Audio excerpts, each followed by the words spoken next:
Hello everybody, Ken here. Welcome back to Hearthstone for some more time spent in Karazhan.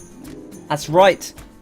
Last episode we took on the normal challenges for the Opera, that's week 2, and we unlocked 2 more class challenges which we're going to take on now, the Paladin and the Warlock. Now the Paladin up against the Big Bad Wolf. You remember the Big Bad Wolf has, I think, 20 health. But all of your minions that are summoned cost 1 and are 1/1 minions. So we're going to get this Silver Moon Portal, give a minion +2/+2, summon a random 2-cost minion. Going to be an interesting one for this deck because obviously we're going to have these 1/1s that are cheap to get out. We're going to be able to buff them up and we're going to be able to summon a random 2-cost minion. And I suspect that if you summon it with a spell it will still be a 2-cost minion, so it won't get bumped down to 1/1. I don't know. But I suppose we'll find out soon enough. Let's hop straight in. I really like the flavour of this week's. I felt like they were pretty easy. You know, we not only did we beat them first time, which I'd expect to kind of beat most of them first time on normal, but we beat them in like 5 turns each. We just completely crushed through them.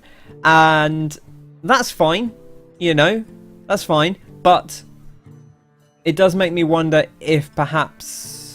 I think we'll stick with this. This is interesting. We can discover some spells early on. Ivory Knight's quite cool as the 1-mana 1/1. I feel like, yeah, I imagine on Heroic they'll be pretty tough. Oh, look at this. Justicar Trueheart. Oh, I'm going to get that out turn 1. It does mean you don't get to do the Hero Power, Justicar Hero Power, but we're already going to start getting that ridiculous value. Just pumping out 1/1 recruits. And I love this because I love the class challenges because they give you ideas for what you might want to do in Heroic. You know, maybe you want to mess around with this stuff. And I can't believe this costs 4 mana. That feels a little too expensive. Like 3 mana doesn't feel like it would have been unreasonable. +2/+2 is a good effect. A random 2-cost minion. I always say a random minion. A random X cost minion is worth X -1, so like a random 5-cost minion is worth 4, random 8-cost minion is worth about 7.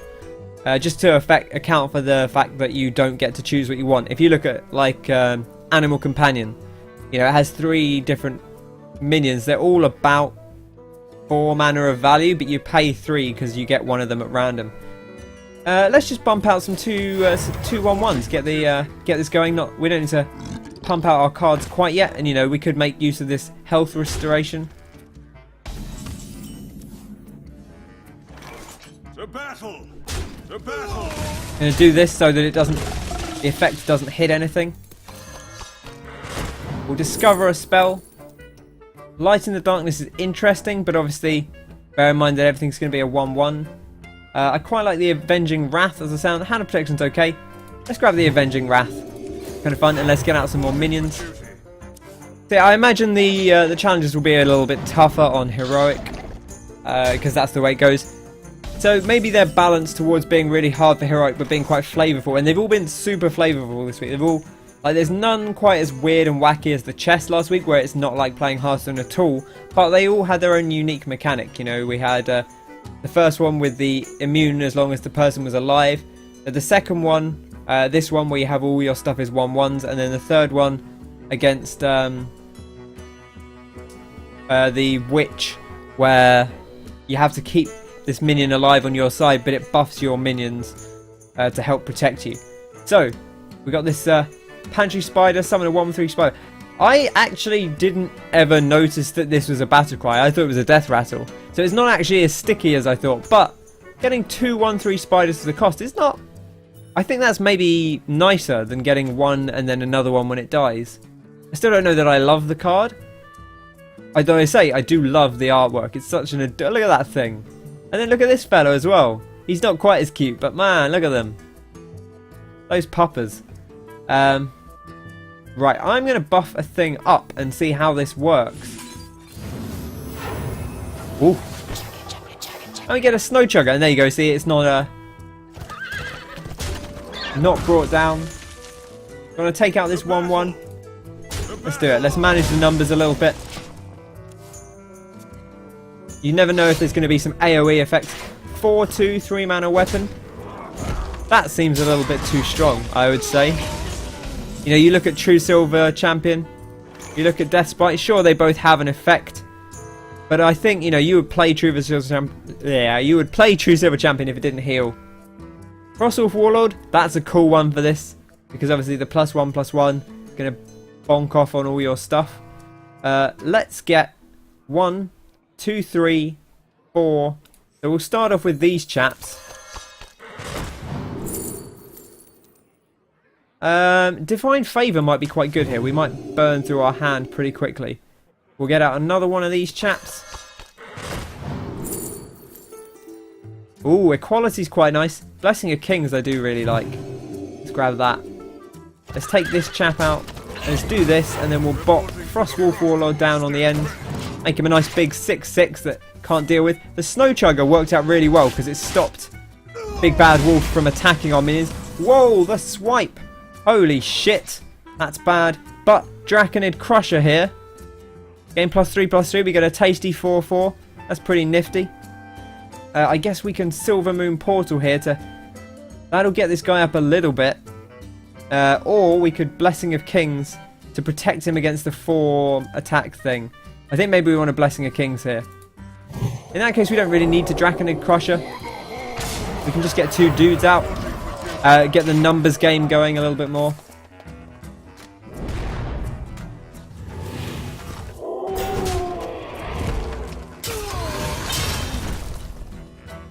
And here, we've got a few options. I think we want to drop the Avenging Wrath, personally. Dragonkin Sorcerer, pretty cool. Because you can buff it up. Notice it's kind of focused on minions that you can buff up. So it doesn't matter too much that they're 1/1s. I think a lot of cards that get buffs, if you were starting with them as... Man, they didn't kill him. Rude. I think a lot of minions that have buffs, if you started with them as...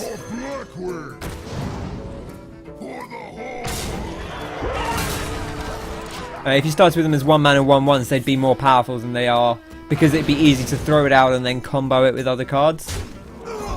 Certainly not true for everything, but on a lot of things. Like Frostwolf Warlord would be really good because, yeah, 5-mana 4/4 is okay, but you can't play a ton of stuff and then drop a 5-mana card. Whereas if it was a 1-mana 1/1, you can play 5 or 6 other cards and then drop your 1-mana 1/1. Just as a little bonus at the end. Scaled Nightmare. I don't love this as a choice, unless you buff it up anyway. But anyway, we've done our duty here. We've done our due diligence.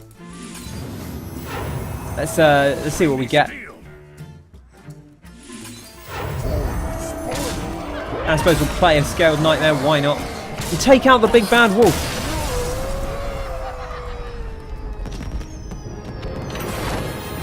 I realise I'm talking quite a lot through these because, you know, I like to have a little chat about the current expansion, the current thing that's going on. And also, I know that these are quite quick. There's only 2 of them. We finished with how quickly we finished the 3 standard ones.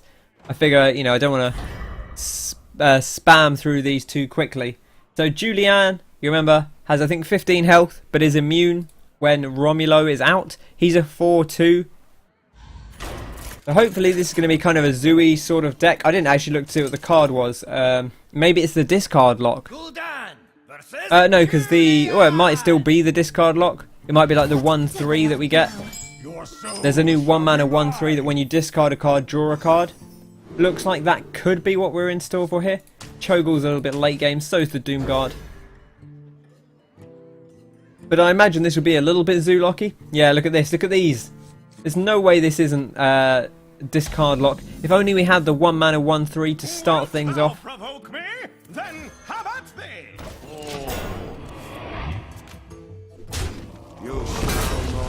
Here we go, getting out the big taunts. So Julianne full of taunts, basically to protect Romulo, so you can keep playing him out. Here we go, Malchazar's Imp. Whenever you draw a card, discard a card. Really interesting mechanic.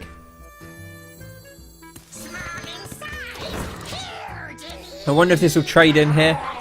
I feel like they don't like trading Romulo, but we'll find out if that changes over time. Maybe it does change as we get later into the game. Now we can just play the Silverware Golem. It's not as good a tempo swing as if we summon it manually. So,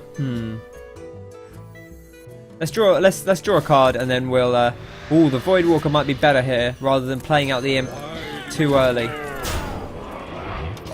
Because the only way to kill is either to trade both of these in or to trade Romulo in. I think, yeah, there we go. One day I'll be a real knight. Interesting choice, the Lowly Squire, for such an expensive hero power. I'm not sure quite how I feel about that one, but there we are. I think we get the Dark Peddler out. See what card we can pull. I suppose Malchezaar's Imp is now a card we can pull out. It's quite an interesting one to have in your deck. Power Overwhelming, the card I always like to have handy. Which keep things under control. The Succubus is great here, because obviously you can discard Silverware Golem. There's every chance we don't discard Silverware Golem.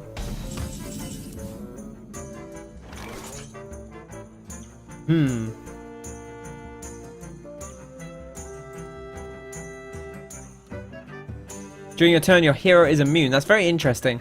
I'm not quite sure what the synergy is with the rest of our deck there. It's an interesting card, but obviously Warlock doesn't have weapons or anything, so I'm thinking we're going to want a Power Overwhelming here. So we got 1 mana, 2 mana would leave us with 3. We could play the Violet Illusionist.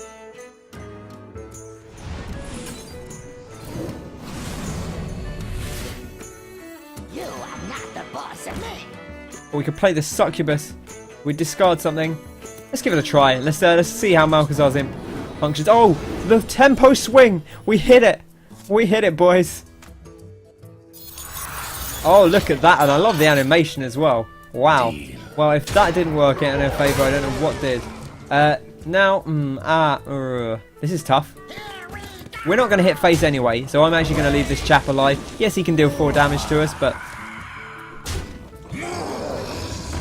Ooh, Magnetor Alpha. Want to get rid of that. Good thing we got this free 3/3 to do it with. Pit Lord. Deal 5 damage to your hero.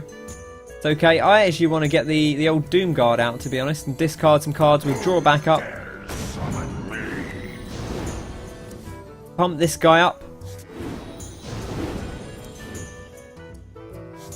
Fantastic. And then we'll trade in here. I guess we'll bump you because we can keep this guy alive anyway.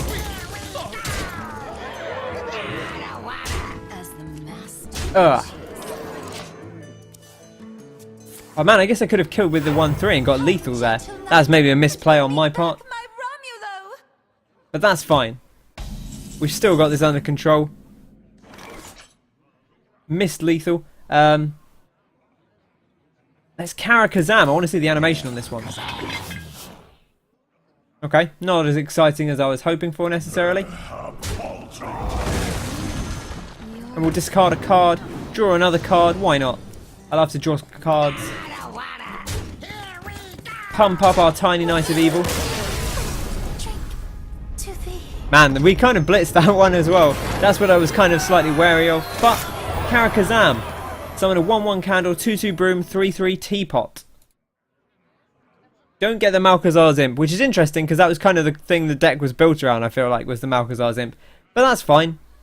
There we go. That's the class challenges for this week. Let's take a little tiny peek at the heroics. Again, not going to do these. Probably won't do them on stream at all. I might record them and just like upload the decks I used to beat them or something if I finally get around to doing it. But I'll probably leave these until I've finished the rest of the stuff. But let's take a quick look. No mana to summon Romulo. Okay, that's sure that makes sense. So you have to deal the face damage each turn. That doesn't feel like it would be too difficult, but I imagine Romulo's stronger. Probably isn't just a 4/2. The Big Bad Wolf. Minions cost 1. Enemy minions are 1/1. So all minions cost 1. So yours do, but so do the Big Bad Wolves. And the Big Bad Wolves aren't 1/1s like yours are. That sounds pretty brutal. And then the Crone. Doesn't do anything obviously different. I'm just going to pop in here and see what... we're not going to play this, but I just want to see what's different about Dorothy. My guess is that she would be a 1-1, or sorry, a 0-1 maybe. Malfurion versus the But I'm sure we'll see in no time. Oh no, still a 0-10. Interesting. Flee, my pretties! Wow. protect the wild. Well, I want to know what's different then, because this is still presumably the same, unless it only affects adjacent minions. No, must just be that the crone is a lot tougher, I guess. Probably has a lot tougher minions. Anyway, Don't let her hurt me. that's that for now. We'll concede to the crone.